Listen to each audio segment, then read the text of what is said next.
कुछ सियासत की बात कर लें तो सियासत एक बार फिर दो राह पे खड़ी नज़र आती है। एक तरफ वज़ीर आज़म की जानिब से, उनकी पूरी टीम की जानिब से, कह लें कि हुकूमत की जानिब से तहरीक इंसाफ के साथ मुज़ाकरात के लिए ग्रीन सिग्नल तो है, लेकिन दूसरी तरफ खामोशी है और वो खामोशी इस अमल को मज़ीद तातुल दे रही है। एब्सोल्युटली एक एतमाद का यूँ कह लें कि फुकदान ज़रूर नज़र आता है, और मे भी ये एक रुकावट है इस पूरे मामले को आगे ले जाने में। और इसी पस मंज़र में हम देख रहे हैं कि नेशनल डायलॉग कमेटी ने एक मुतबादल दिया जहाँ सियासी दर्जा हरारत कम करने और कैदियों की रिहाई, मुकदमात को ख़त्म करने और मीडिया की आज़ादी को मुज़ाकरात की बुनियाद करार दिया गया है। एक और सियासी मामला, और वो ये कि रेहाम खान जो हैं वो अपनी पार्टी के साथ आ गई हैं और उस पर भी हम बात कर सकेंगे कि क्या सोच रही है रेहाम इस वक्त पार्टी को लेकर। और इस वक्त जो सबसे अहम मामलात हैं वो ये कि डिप्लोमेसी को आगे बढ़ाया जा सके और बातचीत को आगे बढ़ाया जा सके। उनकी पार्टी के ज़रिए क्या वो ये लेकर आ सकेंगी या नहीं, this is going to be a question. तो रेहाम खान हमारे साथ मौजूद हैं। अस्सलाम वालेकुम रेहान, और बहुत शुक्रिया आपके वक्त के लिए।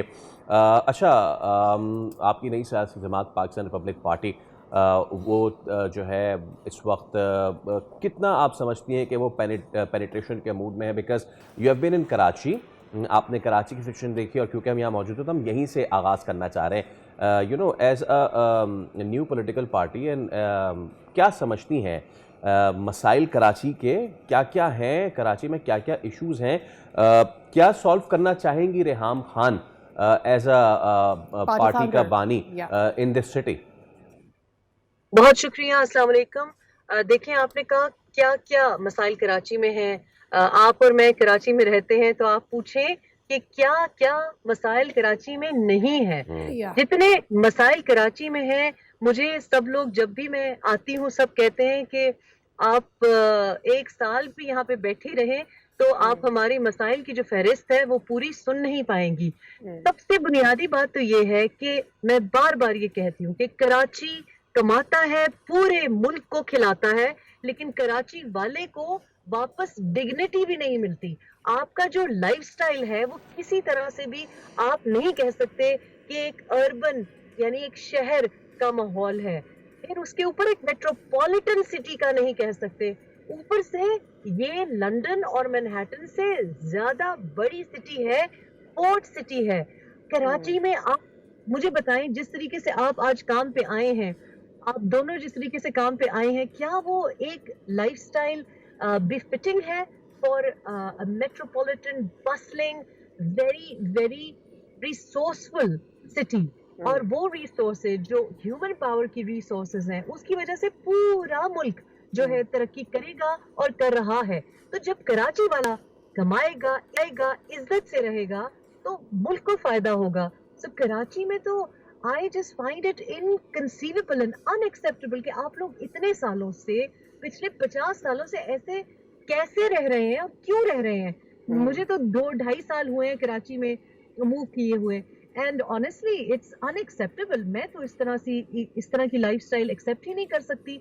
और आप जब कराची आते हैं तो आपको मैं बताऊं कि आप पसमानदा किसी भी एरिया में चले जाएं, आप साउथ पंजाब के किसी पसमानदा एरिया में चले जाएं, आप हमारा जो एरिया है, आप मानसरा बेल्ट में चले जाएं, आप सोच नहीं सकते कि इतना गंद, इतनी टूटी हुई सड़कें तो कहना ही नहीं चाहिए। मतलब जो लाइफस्टाइल है, हम सबों के लिए, खासतौर पे कराचीइट्स के लिए सबसे ज़्यादा जो पेनफुल बात है वो ये है कि यू नो ज़्यादातर बार जो है वो पॉलिटिकल से मामलात से आगे बात बढ़ती नहीं। हम देखते हैं पॉलिटिकल पॉइंट स्कोरिंग होती है, जो असल मामलात हैं, रियल इश्यूज़ पे बात नहीं होती। When I talk about real issues, हमारे सूबों के आपस में ताल्लुकात और खुद सूबों की अपनी पॉलिटिकल सिचुएशन, इकोनॉमिक सिचुएशन भी ऑन द एज रही है, एंड वी स्टिल स्ट्रगलिंग। जब हम खैबर पख्तूनख्वा की बात करते हैं, जब हम बलूचिस्तान की बात करते हैं, जब हम पाकिस्तान रिपब्लिक पार्टी की बात करते हैं, आपके मंशूर में क्या शामिल होगा? What are you looking forward to? ख़ास तौर पर हम केपी की बात करें, बलूचिस्तान की बात करें अगर। देखिए, सबसे बड़ा तो जो केपी और बलूचिस्तान का मसला है वो आउट ऑफ स्कूल चिल्ड्रन का है, तालीम का मसला है। और मैं देख रही हूँ कि आजकल कराची में कुछ पेड माउथ पीसेस से ये भी मुहिम शुरू करवाई गई है कि आप कराची को पश्तून ने आके तबाह कर दिया है, बलोच ने आके तबाह कर दिया है। और ये मसला बहुत इम्पोर्टेंट है कि ओवरऑल हमारी मुल्क की मईशत आप देखें तो पिछले साल उसमें 7.1% इंक्रीज हुआ है, 7.1% उसमें इंक्रीज हुआ है बेरोजगारी में। لیکن اگر آپ خیبر پختونخوا کی دیکھیں تو اس میں 9.6% بے روزگاری میں اضافہ ہوا ہے. تو ظاہر ہے اگر خیبر پختونخوا کو یا بلوچستان کو ان کے صوبوں میں تعلیم نہیں ملے گی, صحت نہیں ملے گی, روزگار نہیں ملے گا, تو وہ کراچی کا رخ کریں گے, کراچی سے دبئی کا رخ کریں گے.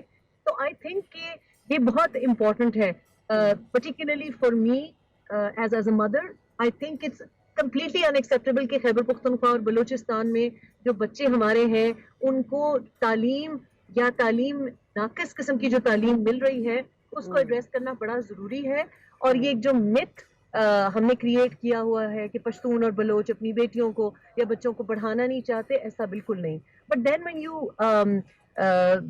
when you compare it to Sindh, for example, Sindh has no excuse کہ ان کا جو آؤٹ آف اسکول چلڈرن ہے یا جو ان کی تعلیم کا نظام ہے وہ خیبر پختونخوا یا بلوچستان جو کہ چھوٹے صوبے ہیں جن کو ہم محروم صوبے مانتے ہیں, ان جیسا برا نظام کیوں ہے.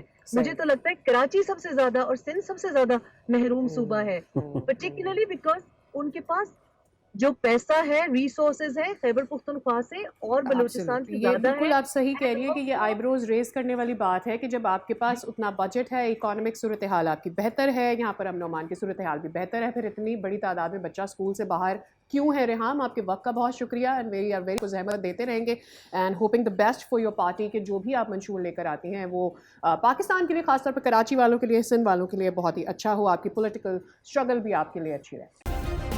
سبسکرائب کریں اور بیل دبائیں تاکہ کوئی خبر رہ نہ جائے.